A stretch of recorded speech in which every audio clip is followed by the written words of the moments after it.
观众朋友们，大家好！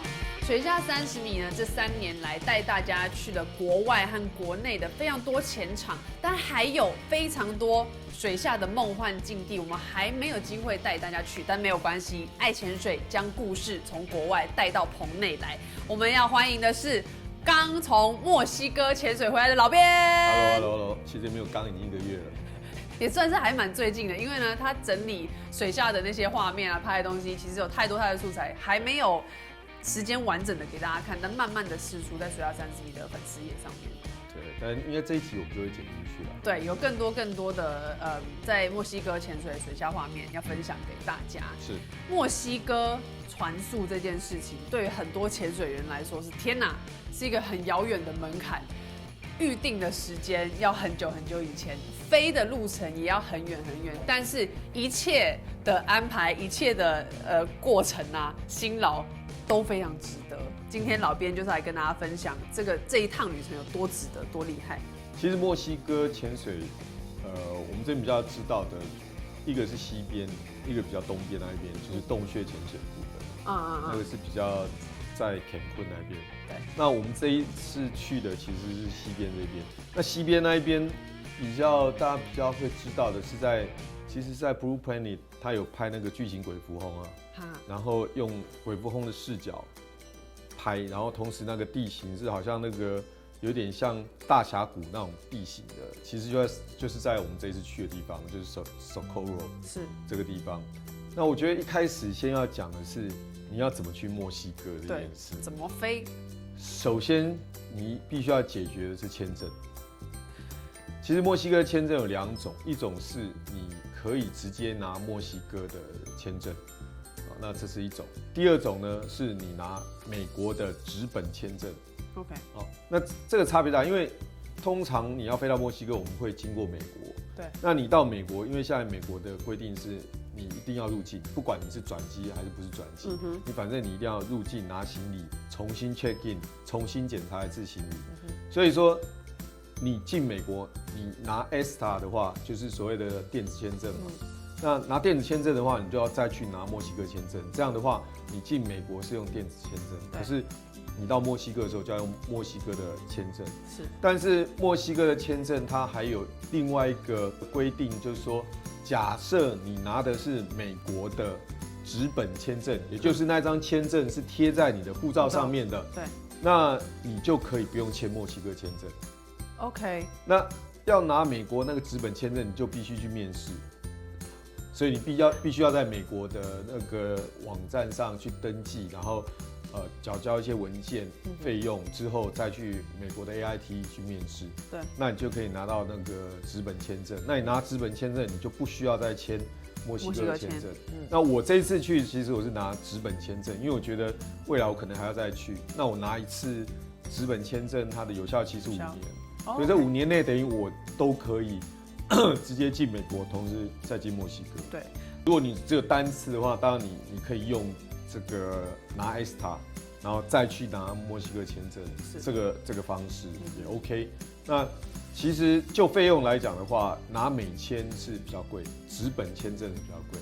你拿 ESTA 加墨西哥签证相对是比较便宜。所以像你讲的说，如果你只要去1次的话，那你确实只要拿 ESTA 的美国的电子签证，再加墨西哥的签证就可以了。这墨西哥签证应该没有落地签的选项哦。没有，一定要先一定要在台湾去那个办事处那边办理签证，而且他1天只有办30个名额，所以你一早就要去排队拿抽号码牌。是。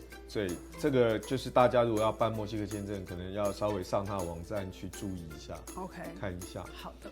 那我觉得这个就是在事前的你要去的准备。那再来就是怎么飞。其实我们从那地图可以看，我们现在从台湾这边呢，第一个呢，我们从台湾必须要飞到美国，像我们刚刚讲的，要先从台湾飞到美国，飞到 LA 这里，飞到 LA。加利福尼亚对 ，Los Angeles 这边在这里这个地方。飞到 LA 之后呢，再转机。其实飞到 LA 这等于是2段国际线啊。对。你飞到 LA 之后，你还要再往下飞到这个加利福尼亚湾的这个最南边叫 Cabos 这个地方，就在这里。对，那这一段呢，从 LA 一直飞到 Cabos 这一段，大概差不多在2个钟头。OK， 到2个半钟头之间，其实没有很远啊。好，那你可以直接飞到这里，飞到这里之后呢，再搭一小段的车会到港口，就在这个地方，在最南的这个地方降落。机场好像在这附近啊，在这附近，你要再搭车到这边不远啊，大概30-40分钟左右到这里，然后在这边上船。好，所以你的上船点会在这里。那墨西哥其实大家有的人可能觉得说，墨西哥的安全性，对不对？但其实墨西哥其实并不会不安全，它真正比较多事情的，其实在边界，美墨边界那里。可这边呢，其实是美国人常去度假的地方，所以相对的这里其实是蛮安全的。你去就会知道，它是一个完全一个度假氛围的地方。是的。所以我们所有的行程其实从这里开始，从这里上船之后开始往南航行。其实所有的点其实都在这里，所以我们现在列出来这几个点。老编这次是船速嘛？船速对，那么在那边的船速其实也不太一样。像你知道在那个马尔地夫的船，是不是？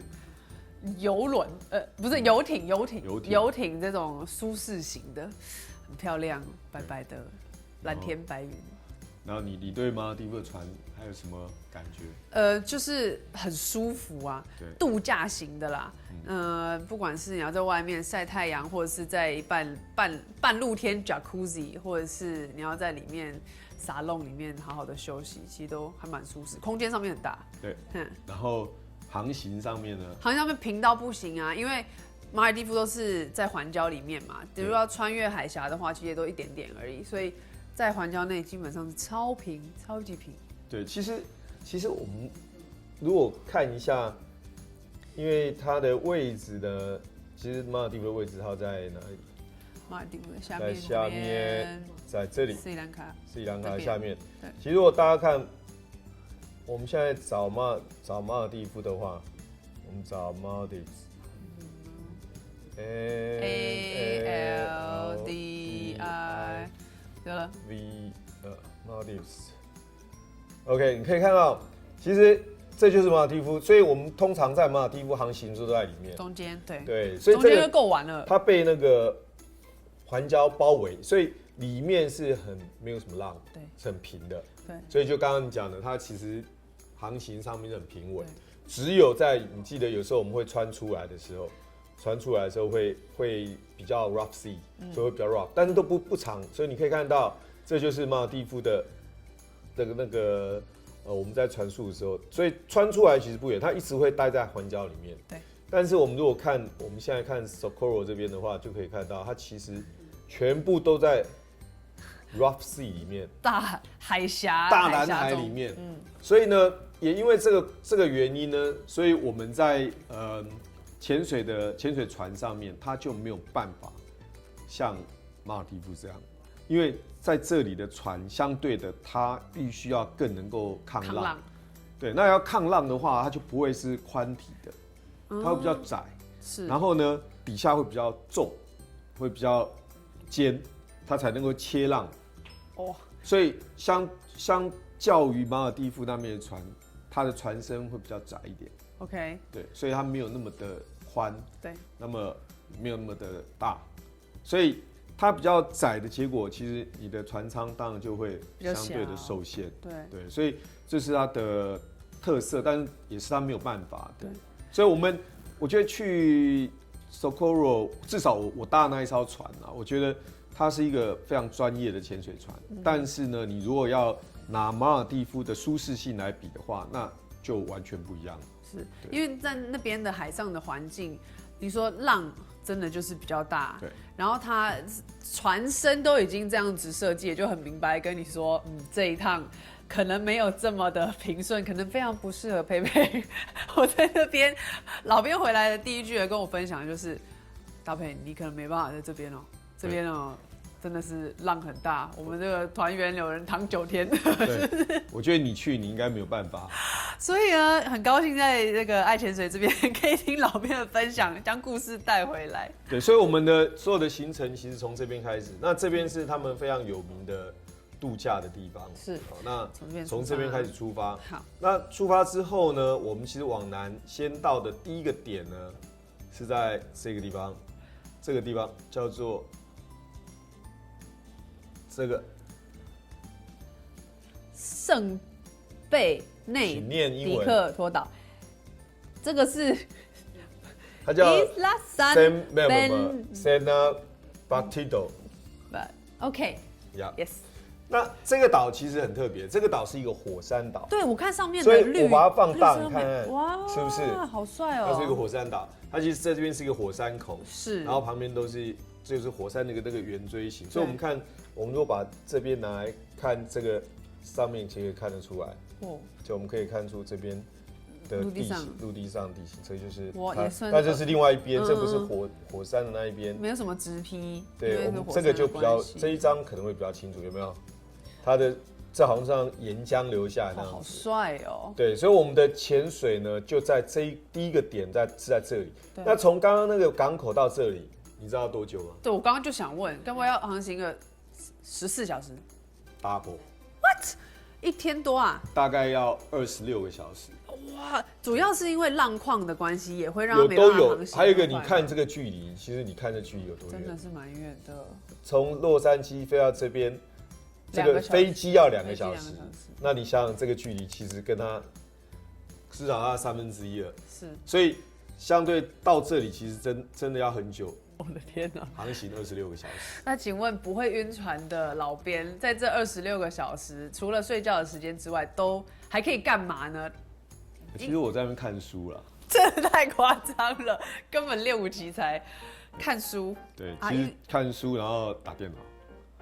那其他人呢？一般凡人有人也比较状况比较好，他也可以看书打电脑。那状况比较差就躺平。躺平。对，就不要动，躺平。也没什么事情可以做啦。没什么事情。没有卡拉 OK 可以唱。没有。没有。也没有 Jacuzzi， 什么都没有。OK。对，那你就是躺平，不然就是听听音乐啊，对。然后也没有网络哦。各位离开这里，我们一离开这边之后，大岛这边之后就没有网络了。从这边离开以后，就再也没有网络了，完全没有网络，没有通讯。难得享受这样子的宁静，对，只有浪的声音，也是，还有呕吐的声音。我是听不到旁边的吐了。好，我们所以来到这一个岛，这算是第一站。那我们其实常常看陆地，他们有一个说法，陆地上什么样的地形，在水下就会有很相似的一种形态。所以到了这边，我们看到它是火山岛，火山灰应该非常物质，它的营养很丰富。这里水下应该也就是开始非常精彩。其实它的潜水操作跟其他地方不太一样 ，Socorro 这边他们的潜水是这样。我们通常去很多的地方潜水，如果这是一个岛，因为它其实还蛮大的嘛，对，去这样一个岛潜水，如果这个岛旁边可能有4、5、6、7，可能有很多潜点，对，所以我们会选择跳不同的潜点。对啊，就是轮流这样跑嘛。对对对，但在这边不一样，这边呢它是看你天气的浪况，比如说你浪的跟风的结果是这边比较平，那它就会潜这边，那潜这边呢，它就选这边最好的点呢潜4支。就一直跳那边，跳同一个点，所以你这个点跳，然后回去休息，再回来，再同一个点，再跳一次。所以一天如果潜4支的话，他们那边正常操作是1天4支。对。那跳4支就跳4次，同一个点。那它的概念是什么？它概念是说我们是要去看生物，所以与其你到处去追生物，你不如在那边等它。等生物。对，因为他觉得海里面的生物是会到处游来游去的，所以呢，你其实与其你到处找它，每一次跳一个不一样的点，还不如在一个点你就等它过来，因为他们是会移动。对，那对他们来讲，这样是比较安全、比较经济、比较有效率的潜水方式。那 OK， 其实我们就在这边。那比如说这边，我们这一次我们可能就是我记得的点好像就是在这一带的地方潜水。其实，在同一个点呢，它这边正常操作1天是跳4支，那它通常是在清晨 early dive 第1支5、6点这样，没有那么早，大概7点吧。7点跳第1支，接着回来后休息一下吃早餐，跳第2支，第2支回来后再休息一下跳第3支，第3支跳完以后才吃中餐，所以中餐大概都在2点左右，1、2点左右。所以前半天就把一天的量先3支前完了。先前完，然后吃完中餐休息一下跳第4支。为什么不平均分配呢？像我们有一天的时间。慢慢这样分配嘞，原因是什么？其实我觉得这样也好，因为你不会拖到太晚。其实我觉得在这个地方，他们是不夜潜的，因为都是大深度 ，OK， 而且有流，所以其实早一点结束也好。是，所以我觉得这个是，我觉得他那样的模式是比较好的啦。我听到去墨西哥潜水的朋友说，其实那边的水温都稍微比较低一点点，对，然后浪又比较大，对。那潜水的状况下又这样子，其实刺激很多哎。其实这边的水温呢，大概在21度上下。21度其实真的很冷，真的很冷。我22度是人生极限，受不了。21度那种感觉就是你一定要穿5米，像我自己，对，装备上面我穿5米，然后里面再加背心加头套，所以你这样穿，然后这样下去还 OK。可是我觉得水下来就算了，你上来脱掉之后，接着你过了1小时，你要再把它穿上去，我觉得那真的好冷。那个是最痛苦的。对，然后5米又很厚嘛，对，很难穿。所以你在那边穿，然后又很冷，就本来身体已经温暖了，然后接着那个衣服你再穿上去就真的冰的一样。而且他穿防寒衣的应该是一阵哀嚎。是啊，每一次穿，没错，大家都在那边哀叫。然后那边的潜水操作其实跟格拉库珀斯也是很像，潜导他只负责带你带队，他不负责你的，他不会，他就在前面，然后他就慢慢踢，在你旁边慢慢踢，然后呢，他不会去问你说残压还有多少，他不会问你的，你要自己照顾自己。是的，所以你要自己知道自己还有多少气，然后他也不会问你深度的，他不会叫你上来，你要自己看。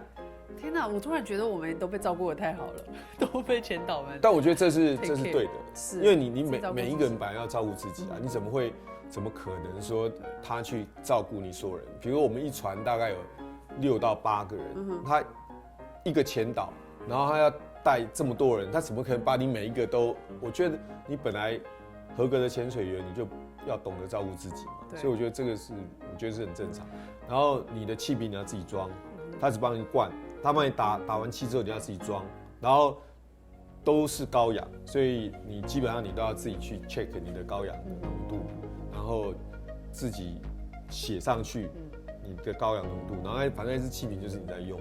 所以也适合真的是比较 advanced 一点的潜水员在这边潜水，对不对？我觉得他是比较适合 advanced 啦，但是我们这一趟去有那个老外，他其实是 open water 过去的，也有，但是普遍来讲，我觉得 advanced 会比较舒服，也会比较多经验。对，那这边的水下，其实这个岛的水下，就是我们在那个 Blue Planet 里面看到，有点像大峡谷那种概念，因为你可以看到水面上，所以在水下其实这样好像沉积岩那样一层一层，是，然后很深，所以你下去之后，它就一直往下走。你在那边潜水的时候，中性浮力要非常好，对，你一定要记得要把自己保持在那个深度里面。同时，因为我们用高氧，所以大致上我们的深度都会维持在差不多30米、32米左右，会维持在这边。对，那这里的生物呢，其实在墨西哥 Socorro 这边的生物几个明星啊。第一个呢是 Manta， 可我都比这样。Hammerhead 的，但是 Hammerhead 真的不觉得是这边的。什么？我觉得，因为满地都是。不是 Hammerhead 在这边不见得你可以看得到，但没有那么近。OK， 而且没那么多。跟加拉巴哥比起来，比较差太多了。差太多。这边真正的水下明星，一个是 Manta， 而且是巨型的 Manta。展翅都5米以上的，5、6米那种很大只的。然后呢，第二个呢是海豚。哎呀，海豚这个部分呢，有follow水下30米粉丝页的朋友，就是一定可以看过老编已经小小的。第二个海豚，第三个是金鱼。什么金鱼？大翅金。Oh my god！ 大翅金这些金鱼，当然还有它领航金这样。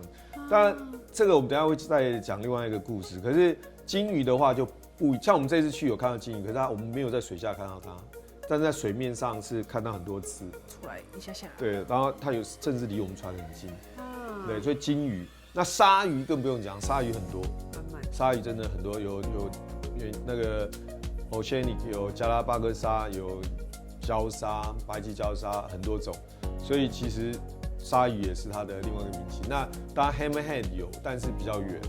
那这个地方其实我们看的就是大概是这些东西，但在这里我印象比较深刻，就是在每个潜点其实都有机会看到海豚，但是通常海豚都在早上的第一只。哦，是 early bird 啊 ？early 非常 early， 而且第一只之后你就很难再看到它。所以我们在这边也是一大早我们去跳一下去的时候，海豚就来了。我通常听到海豚跟人潜一起共潜的经验，好像在亚洲其实很少，但在这边是一个很普遍的现象，是不是？对，其实我问那边前导，因为我们这边常说海豚不喜欢气泡声。对。那我问他边前导说，我们这边我们都说海豚不喜欢气泡声，你觉得是吗？他说不是，他觉得根本不是个问题。他说像他这边的海豚，他自己就来找你，他自己就来找你。他说问题在于说海豚到底喜不喜欢你？他说海这么大，如果海豚它不想让你看到它，它不喜欢你，你没有机会看到它。没错，你怎么可能看得到它？你的看再远也不过这么远而已。所以它会在大蓝海里面的别的地方玩，它离你远远的。那如果它喜欢你，它就会过来。那我又问他说，那你们会去摸海豚吗？他说，那要看海豚要不要让你摸。他其实他的思考是从生物本身去思考，就是说，海豚如果不要让你摸，你摸不到它。那如果他要让你摸，那当然他 OK，你摸它他也不 care。所以其实，在他的观念里面，他不觉得你不能去摸，但问题是他要不要让你摸而已。海豚其实我是觉得是潜水这边很大的亮点，因为确实像你讲的，我们在亚洲不可能看到。对啊，我从开始学潜水之后，就是也有问过教练啊，或者是其他的资深教练这种事情。他说海豚没有，偶尔我们听到声音而已。没想到这边居然可以近距离共有，而且还不愿意跑走、不会走，而且海豚它还会上去换口气再回来，好可爱、哦。所以你会看到它上去换口气，而且是两换口气然后回来。像我这次在那边拍，又拍到很多有趣的，像海豚他们会两一起，他们很喜欢触碰对方，所以他会去碰它。然后我还拍到一只是那个两个是一上一下，然后用手一直这样拍，所以两个手这样一直拍，什么？就好像不断在猜拳啊 ，give me five， 或者在那边，你知道，超可爱。然后两个就当然一直拍，然后就一边游一边拍。然后他们又很喜欢互相碰，所以你会看到他们各种的动作。那我觉得跟海豚一起潜真的很愉快。那种跟海豚跟鱼，我不知道从那个眼神看起来是不太一样。对，因为它是算哺乳类，所以我觉得它跟什么比较像？我觉得跟海狮、海豹那种感觉比较像，然后同时跟我们陆地上的动物会比较像。对，所以它眼睛的那个灵性不太一样。然后海豚，我看科学家的那个记载说，海豚其实比非人类的灵长类还要聪明，对，就是它比我们陆地上的猴子都还要聪明。然后他们会沟通是用 body language 跟声音都有，对不对？所以你会听到你在潜水海豚馆，你会听到那个哒那个叽叽的声音。好好玩哦！我觉得那真的蛮酷的，这是一个点啊。然后再来就是巨型鬼蝠鲼 Giant Manta， 他很喜欢玩气泡。这边的 Manta 比较黏人，你都不用追它。其实在这边潜水，你都不用追它，你就停在那边，它会回来。他会去绕一圈，然后又回来你这边。他如果喜欢你的气泡，就停在你的头上盘旋。是，因为这个不是清洁站嘛。对。但是他喜欢你气泡，就在你上面盘旋，然后让气泡充满他的那个腹部。我觉得他好像 SPA。Jacuzzi。对。所以大家有时候就会倒过来，然后让气泡一直往上，然后那个 Manta 就停在你上面。哎呦，好好笑！他真的就不动啊？他有时候就不动，他有时候就是跟着他慢慢游，他也不会跑。他就享受那个气泡的感觉，所以我觉得他们的生物这样子，难怪当地的潜水习惯操作上面会变成说，我们一个点慢慢等他们来，因为他们真的就是不用我们去追，对，不用。那这边呢，我们在那一次潜水里面刚好碰到一只金鱼，停在这个附近，停在附近，但是因为离我们有点远，所以后来把空拍机飞过去拍那个记录。哇，对，所以这个地方是我们会待的第一个点，所以我们在这边会潜大概1到2天，大概应该是潜第1天我们会在这边潜，然后在这边潜完以后，一潜完第4支之后就会离开。OK， 从这边离开呢，会往下一个点，下一个点很有趣，是在另外这个地方，它叫做罗卡帕蒂岛，它其实不是一个岛，称不上一个岛，它其实只能说是一个巨大的礁石。然后你会不会觉得看起来很像什么？你觉得看起来很像？像这样子？不是，你觉不觉得看起来很像海蛞蝓？海蛞蝓的正面是不是？对啊，是不是？啊，像小瓜。对，是不是很像海蛞蝓？对不对？那这个呢？这个是在 Socorro， 我觉得是最精华的潜场。它不大，然后它在海的中，它其实是最多生物，很多大型生物在这边。鲸鱼看到最多，过去看到最多也在这里。是、它可能刚好在回游路径还是什么。然后它整个都是白色的，可能是鸟大便。对，那个鸟屎是不是？对，那它这边潜水呢也是一样，我们会选择一个面，然后在那边一直下，就一直下那个点。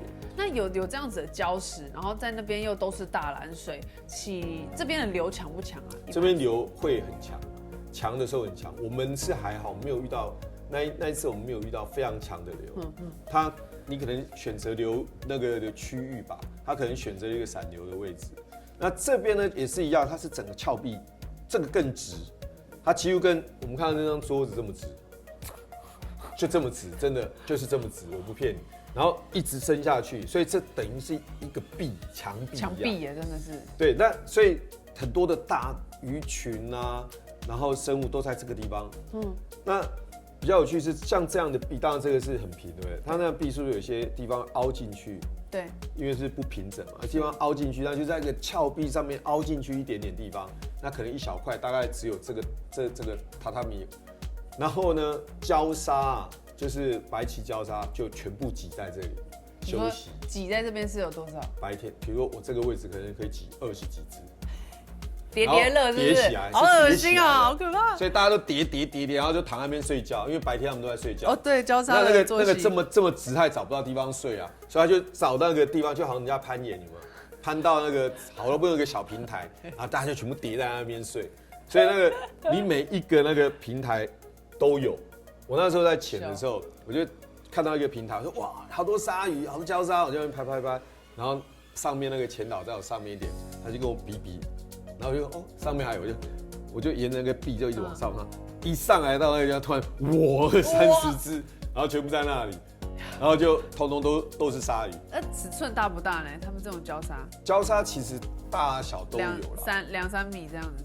我觉得礁沙大概顶多1米多啦。OK， 对，1米多2米了不起，但是叠在一起，从来没看过这种画面。对，然后当你去拍它的时候，你一拍，你知道礁沙它被惊扰，然后会跑，所以你就这样一拍，然后30只就唰，就好像鲨鱼烟火，鲨鱼的那个风暴，就是突然间就这样四散分开，所以这个地方其实很赞。然后它有很多的鱼群在这里，是对。然后这里看得到 manta， 这就是对，这是巨型 manta。然后这个还不算很大只啊，那你可以看到其实它的浪况，在远看的时候很漂亮其实这个岛，对，这个岛其实很漂亮，我很喜欢这个岛。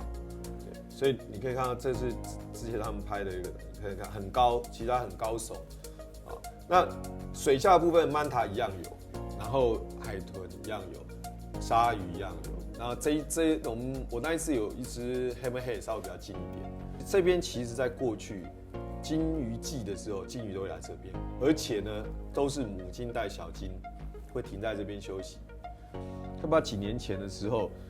有一次就是他们去潜水，然后就是一只大母鲸带小鲸停在半水面那边，然后小鲸在那边玩，然后他们就下去浮潜了。之后呢，他们要离开的时候呢，来了一群虎鲸，欧卡，来了一群欧卡，然后那一群欧卡呢就把那一只小鲸从母鲸旁边挤开，因为欧卡在猎食的时候，它其实会把他要先把母鲸移开来，不然因为母鲸其实还是可以攻击它们对的大型。母鲸把它隔开来之后呢，然后他们会把小鲸夹住，然后不让它上来换气，它就等于是一直压在那个小鲸的上面，让它窒息，让它窒息，然后它窒息之后，它再去吃它。他们整船的人呢，就看着那个欧卡一直在压制那个小鲸，母鲸一直要过去，可是过不去，因为欧卡比较快嘛，所以他们就一直把它隔开。最后那个整船的人就看着他们那个欧卡把那小鲸给吃了，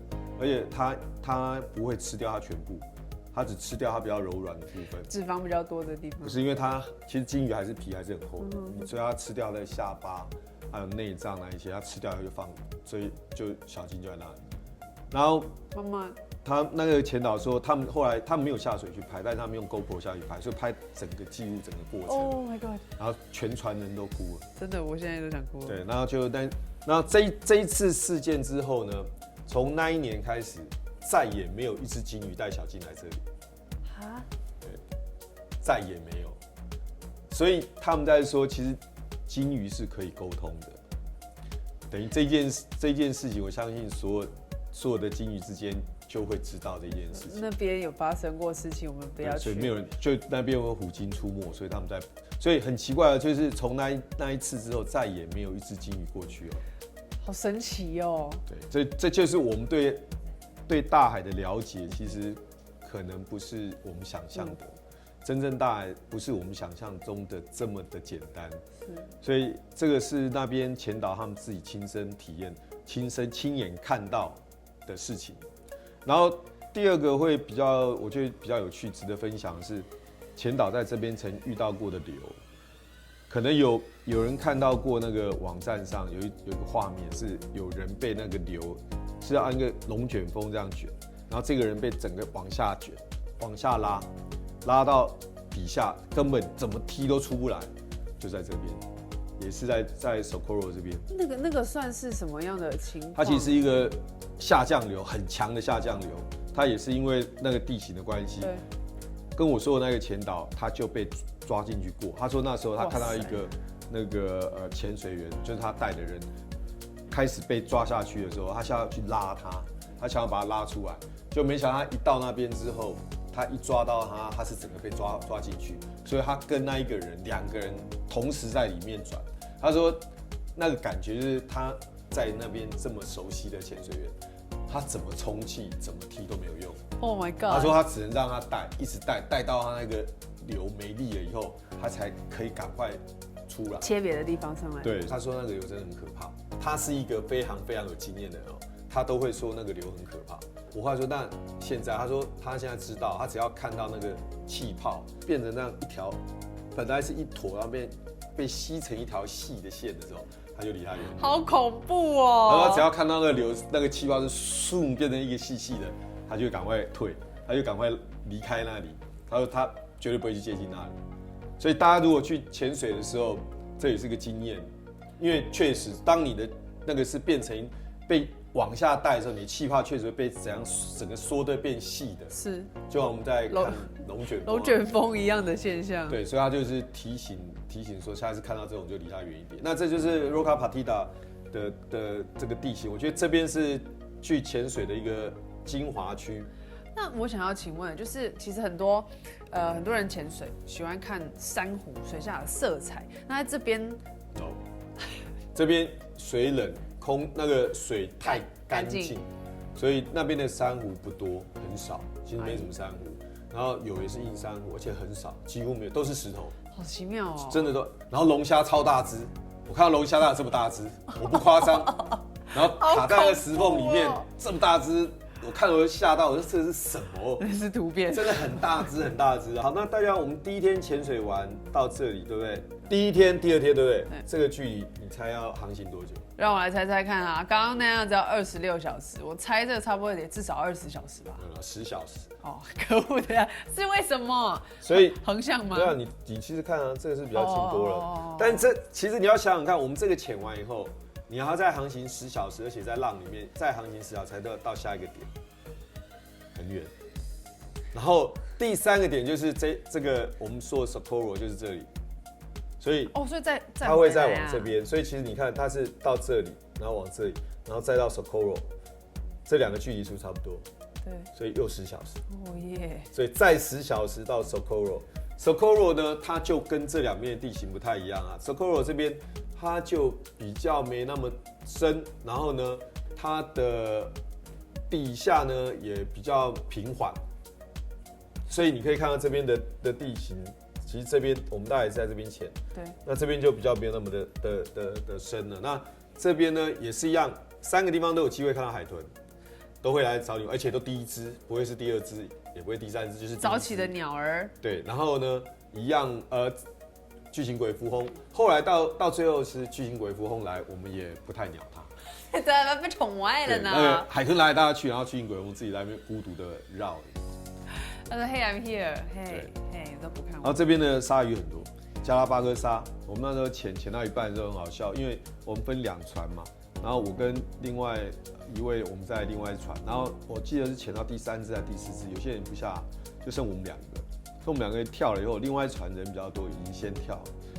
那跳了以后，我们就慢慢踢，怎么发现前面好像一个在海里面一个岛这样上来嘛，然后一些石头，怎么那一群人全部在那里，然后大家就挤在一起在那边，然后想说发生什么事，我们就推，我发现旁边一堆那个加拉巴哥鲨在那边绕，你看到那个好像被围起来，巨鲨岛，对，然后这边绕，然后我们觉得很好笑，那画面真好，大家就那边躲在那边，一起挤在那边，一直看那鲨鱼在绕。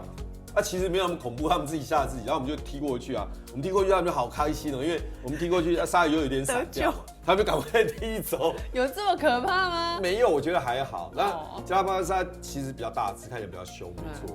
然后它会一直游，然后有时候游过来嘛，像我们灯一照，它就游过来。它有时候游过来之后，你就等它靠你很近，它才游走啊。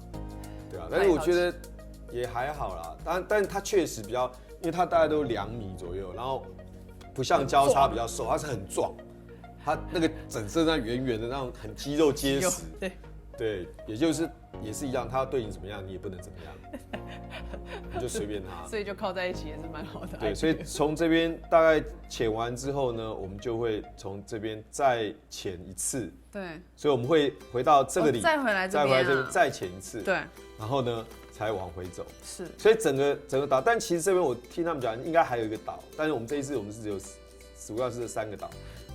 那这3个岛，像这火山岛，然后在这个只是一个凸起来的礁石，那 Socorro 岛有没有办法去登岛呢？如果像我们一般的船速行程，其实它是可以登岛，因为上面我记得是有人住的，有没有这边？对，这边是一个机场，对。但是我们在这个航程里面，它其实没有让我们登岛。OK， 也就是说，我们从那边上去以后，9天没有踩到过陆地。对，晕地。9天没有踩到陆地啊，那个浪有几天真的很大，就是你会被抛起来。我妈呀！就是睡在床上，你会被抛起来，然后抛起来下。这个经验我只有在哪边有，在南极。跟南极的浪比，当然它没有南极的浪大，因为它船比较小。有一位同行的朋友前友，他可能比较敏感，他对比较容易晕船。他那9天都躺在船上，等于我们潜了19只，他大概只下了5只到6只。但他人品好不好？下水有看到该看的吗？这就是重点，他都下到最精华。恭喜你，躺9天值得。而且呢，那个海豚都去找他。海豚直接到他面前，然后在他旁边绕。他会不会海豚有感应到说这个人其实不舒服？不知道我觉得他们，因为我之前听过很多海豚的故事，就是人如果在悲伤在海边哭的时候，有海豚会容易找他，或者是怀孕的妇女下水以后，海豚也会去找。我倒是没有想到这一点。我觉得他可能是在秀他。我们只是觉得很好奇，为什么都去找他，而且不是只有一次哦，换一个点，海豚还是去找他。好可爱哦！当然我们去他也不会跑啦，只是说特别照顾他，对。尤其在第一次，我记得海豚就一直在旁边玩哦，然后我们大家看都傻了，就觉得怎么回事？好好玩哦。对啊，所以我觉得 Socorro 其实如果说它其实不太一样啦。我觉得这趟行程比较起来的话，它的潜水模式，然后它的生物，还有整个海况，还有水底的地形，特别是它地形，它地形真的很特别。你说峭壁非常笔直的峭壁，都是峭壁，然后软珊瑚几乎是没有。那就是主要是看那个水跟生物上面，其实就这重点。其实峭壁地形我们潜了也不少，对。比如说我去土巴达哈，几乎每一个都是峭壁，可是那个峭壁是有长了珊瑚，然后有海绵，有桶状海绵，有各种的，所以那样的东西你看起来没有那么的冷，对不对？那你现在想想看，当你把大峡谷全部盖满水以后，那个就很冷冽，有没有？很深很冷那种感觉。所以都是岩石，所以那个蛮特别。然后它的能见度其实都不差啊，其实我们去不算好，但是几乎都，我觉得应该都30-40米以上应该有。然后像我们我忘了是好像是在 Socorro 那个点的时候，我们的船底下就一大群捷克，而且那捷克每一只都比大只的，是 GT 的，对，都很大只哦。然后在底下，然后那个加拉巴哥沙也在底下在那边绕。那是他的晚餐，是不是？然后就在那边玩，对啊，所以其实是蛮有意思的，很不一样的地方。那因为我们其实去了国内外这么多的潜点之后，其实会互相比较。我们看到国外好的地方，我们也会觉得说，我们台湾自己其实也有很多可以去 improve 的地方，可以去改进的。那你觉得这一趟你自己个人的收获上嘞？这个区是他们保护区啊。很大一块，非常非常大一块。其实我们去过那么多国家嘛，大概很多的海洋国家，他们都有一块很大的保护区。菲律宾不用讲，菲律宾保护区多了，那个算都算不完了。从土巴达哈到那个就都超大的，而且都很大，非常非常大。像这个也是啊，整个海域都是他们的保护区啊，你完全无法在那边进行任何的捕鱼不寻捞，他不管你用什么方式捕鱼，通通都不行。土巴达也是这样子。所以我觉得，当你去国外开始慢慢走，像加拉巴哥，那更不用讲。加拉巴哥那一块海域是多大？那个真的很大一块海域，在这个地方，像这个位置的地方，整块海域全部都是你在地图里面看就是这一块，你看有多大一块？那整块的海域全部都禁捕，你不管用什么方式都不行，钓也不行。我觉得台湾我们自己其实要学这一块。就是我们可能要想想看，我们到底要我们的海洋应该要变什么样子？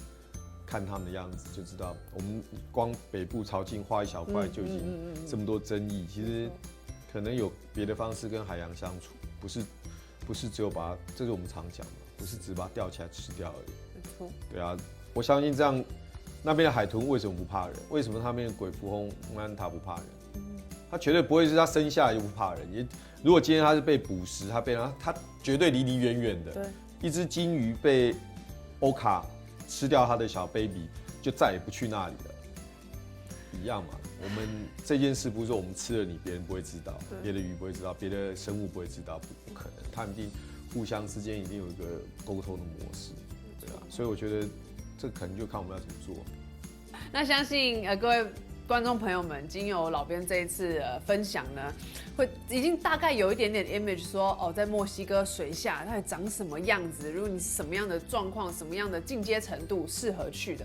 那最后呢，邀请老编来分享一下预定行程这个部分，在台湾我可以找谁，然后我要怎么样去做这件事情预定。OK， 其实 Socorro 我们这次去的船那边的船大部分都是会接受你那个散客。所以你其实也可以自己上去他们的那个 Socorro 那边找 Live Abroad， 就是找船速船，然后它上面就有日期，然后你可以在上面 booking。对，那到时候呢，你就是像我刚刚讲的，你只要自己飞到这个城市 Cabos 那个城市，他们通常会协调那个 pick up 去载你。去从那个直接从机场那边把你载到港口，那么方便。对，所以你主要就是你要自己安排到这里。对，你搭到 LA 呢，应该都是晚上，所以你必须要在 LA 住一晚。去的时候，在 LA 住一晚呢，再搭早上的飞机，很早的飞机，大概其实也没有那么早，差不多9点吧，8、9点的飞机，然后呢再飞下来。所以基本上你一定要在 LA 住一晚。但是回程的时候就不用了，回程的时候你的班机是早上的班机到 LA。然后到 LA 之后呢，通常我们从 LA 飞回台湾的班机，如果直飞像华航或长荣，大概都晚上深夜，大概12点左右。所以你等于早上回到洛杉矶，你还有1天的时间。是。所以你可以安排，就是你可以待在机场，当然你也可以去 City Tour， 但是你要把你的装备有地方放。是的。对，像我这一次其实就因为他们有同行的人，所以我就把装备留给他们，然后请他们先在机场帮我看一下，那我就搭车搭 Uber 去找朋友吗？去找朋友。哎呦，很不错。然后差不多的时候再回去 check in。是。另外我特别要讲的是那个船上的吃啊，生活的部分，吃一流。你可能住空间很小，然后也没什么地方可以走动的地方也不多，都很小，但是吃那个厨师超会做。怎么样？是什么样的料理？他有墨西哥料理，有西餐，然后他会做各种东西，然后中间的那个梯台他也会做那种炸鸡、薯条，也是 buffet 的形式吗？都 buffet 形式，然后没有晚餐的那个餐的时候不是 buffet 哦，它是 serve， 还有前菜。主菜跟甜点，每天都这样，9天都这样。什么？每天的晚餐都有前菜、主菜跟甜点。然后呢，晚上那一餐呢，他会 serve 那个红白酒。哦，在那边其实很有，我觉得其实蛮有趣，就是他一去的时候呢，他在操作甲板那边呢，放一个很大的冰桶，然后里面摆满了饮料，都是可乐什么，就是软性饮料。那顶多一个 light beer， 很 light， 然后全法随便你拿。到了晚餐的时候呢，他就会 serve 红白酒，然后看你要红酒还是白酒，限制2杯的量。没有，没有，但你自己是个人理性饮酒，让你自己会去斟酌嘛。那其他的时间，其实他那边当然你咖啡什么都有了。那我觉得主要是让厨师，我觉得船宿厨师很重要，你每天都要吃他的东西。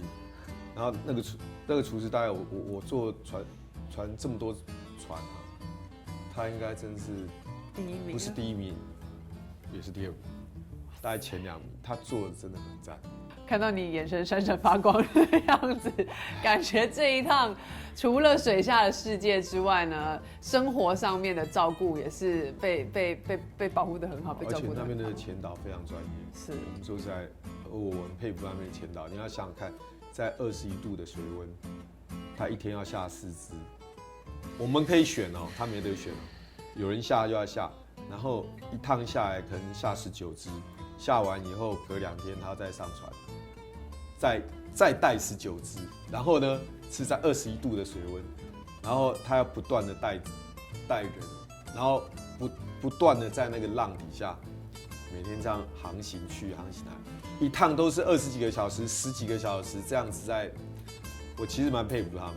那相信各位观众朋友呢，也借由老编这次的分享，不管是船速上面跟我们一般我个人比较熟悉的那种比较度假式的船速稍微有些不一样，那需要的专业度，你需要什么样的 level， 建议是比较 advanced 的状况下，去墨西哥这边可以怎么样去玩，可以看到些什么东西，怎么样好好享受这个其实还蛮难得的机会了。是的，那各位继续锁定水下30米的粉丝页，还有我们的网站，会有更多老编在墨西哥这边记录的水下世界。那也谢谢老编的分享，谢谢大家，大家拜拜，下次见。